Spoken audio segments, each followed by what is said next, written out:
काबिज भारतीय फौज ने इलाके के दाखिली और खारिजी रास्ते बंद कर दिए। 2 रोज के दौरान काबिज भारतीय फौज के हाथों शहीद कश्मीरियों की तादाद 6 हो गई है। जिहादी तंजीमों के हवाले से कार्रवाई करने का मुतालबा किया गया है, तो आप इसको कैसे देखते हैं कि ये पाकिस्तान के खिलाफ भारत ऐलान जंग तो नहीं?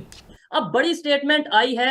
इंडिया के प्राइम मिनिस्टर ने यूएई का विजिट किया और वहां पे यूएई और इंडिया ने मिलकर एक स्टेटमेंट दी है, जहां पे इनडायरेक्टली पाकिस्तान को कहा गया है कि क्रॉस बॉर्डर टेररिज्म के ऊपर काम करें, इसको रोकें। इसके साथ आईएमएफ ने यह भी बताया कि पाकिस्तान का जो गैर मुल्की कर्जा है ये 13 अरब डॉलर्स के साथ रवा माली साल में 136 अरब डॉलर पर पहुंच जाएगा। अब यूएई की स्टेटमेंट आना कोई मजाक नहीं है। बिल्कुल, जिनसे पैसे लेकर आप लंदन और दुबई में प्रोजेक्ट चला रहे हैं, अब वो कह रहे हैं बस करो भी, हम बर्दाश्त नहीं करेंगे। और दूसरा मुल्क जो उनके साथ खड़ा होगा यूएई के साथ, वो सऊदी अरेबिया होगा। सवाल उठता है कि पाकिस्तान के बैरूनी कर्जे जिस सुपरसोनिक रफ्तार से बढ़ते जा रहे हैं, क्या पाकिस्तान की इकॉनमी और आवाम ये बोझ बर्दाश्त कर पाएंगे? और उन्होंने पाकिस्तान को कहा है कि आप लश्कर तैयबा, जैश ए मोहम्मद और इस टाइप के जो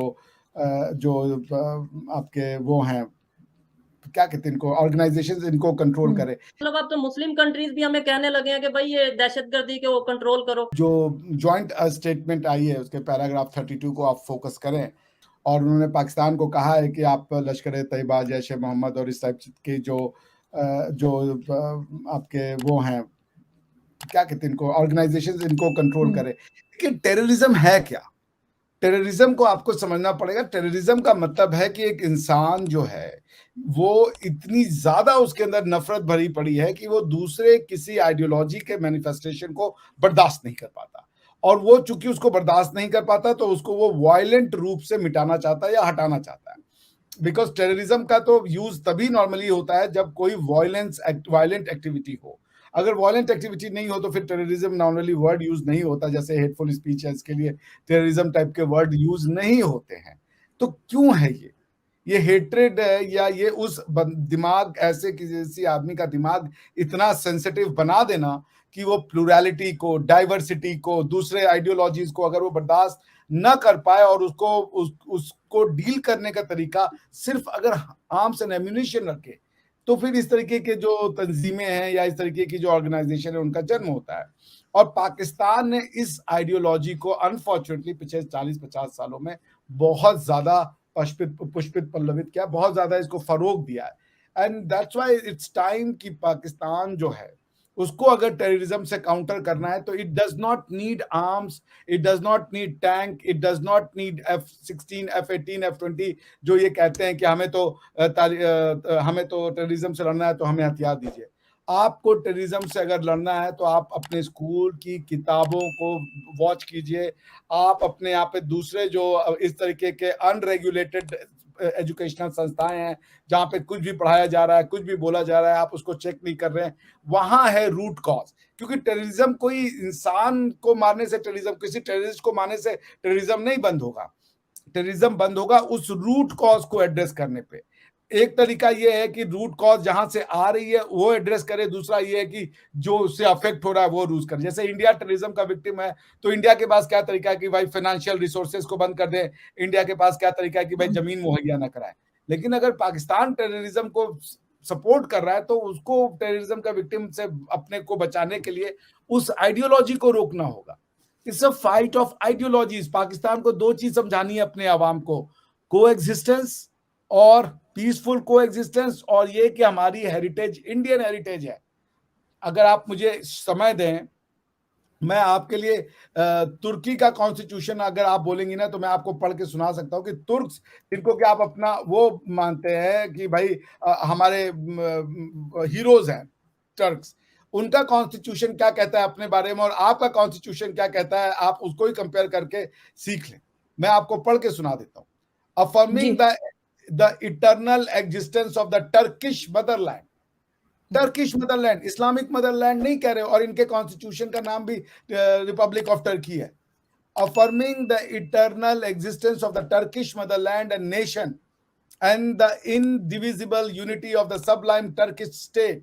This constitution, in line with the concept of nationalism introduced by the founder of the Republic of Turkey, Ataturk, the immortal leader of the unrivaled hero, and his reforms and principles. अब आप देखिए वो क्या कह रहे हैं, वो nationalism की बात कर रहे हैं। हिंदुस्तान का जो मुसलमान है या पाकिस्तान का जो मुसलमान है, वो उसको नेशनलिज्म पसंद नहीं आता। टर्की कह रहा है कि हम नेशनलिज्म की बात कर रहे हैं, टर्की कह रहा है कि हम एक टर्किश आइडेंटिटी है, वो नहीं कह रहा है कि हमारी इस्लामिक आइडेंटिटी या मुस्लिम आइडेंटिटी है। तो आप तुर्कों से ही सीख लें। अब अगर आप उसका दूसरा पैराग्राफ पढ़े तो मैं आपको बता दूं कि वो इतना इंटरेस्टिंग बात लिख रहे हैं। उनके आप पहले देखिए उनके स्टेट का नाम क्या है। The state of Turkey is a republic, article 2, the Republic of Turkey is a democratic, secular and social state governed by rule of law within the notions of public peace, national solidarity and justice, respecting human rights, blah blah blah. वो कह रहे हैं हम secular है, आप तुर्कियों को गले लगा रहे हो। कम से कम उनकी कॉन्स्टिट्यूशन सीख लो। क्यों? अगर आप कह रहे हो कि एक तुर्की एक इस्लामिक स्टेट होकर के डेवलप हो रहा है, तो आप गलत कह रहे हो, क्योंकि तुर्की अपने आप को इस्लामिक स्टेट नहीं कह रहा है। तुर्की ओआईसी का मेंबर हो सकता है, बट तुर्की अपने आप को इस्लामिक लैंड नहीं मानता। मैं जब सेंट्रल एशिया में था, आरजू जी, हालांकि मैंने काफी समय यूरोप और जर्मनी में बिताया, लेकिन सेंट्रल एशिया में मैं 8-10 महीने रहा। वहां के लोग कहते हैं कि हमारी पॉपुलेशन, कजाकिस्तान का बता रहा हूं मैं आपको, कि हमारी पॉपुलेशन में 80% लोग इस्लामिक जरूर है, बट ये लैंड इस्लामिक नहीं है।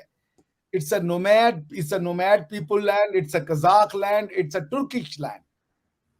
आपके यहाँ पे वो इस्लाम को अपनाने के साथ उस जमीन का भी इस्लामीकरण कर देते हैं।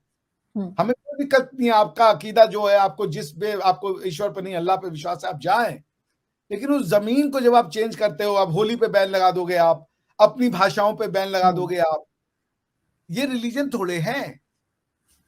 तो आप तुर्कों से सीख लो कम से कम यार, आप जाकर के आप अरबों से सीख लो कम से कम। तो यही है, इसीलिए वो टेररिज्म इसीलिए आ रहा है। टेररिज्म का सिंपल मतलब है कि to cut India by 1000, to kill India by 1000 cuts. ये है टेररिज्म। कैसे देंगे वो 1000 कट? ऐसे वीडियो देखने के लिए नीचे दिए गए सब्सक्राइब बटन को प्रेस कीजिए और घंटी बटन को क्लिक कीजिए ताकि आपको नए वीडियो मिलती रहे।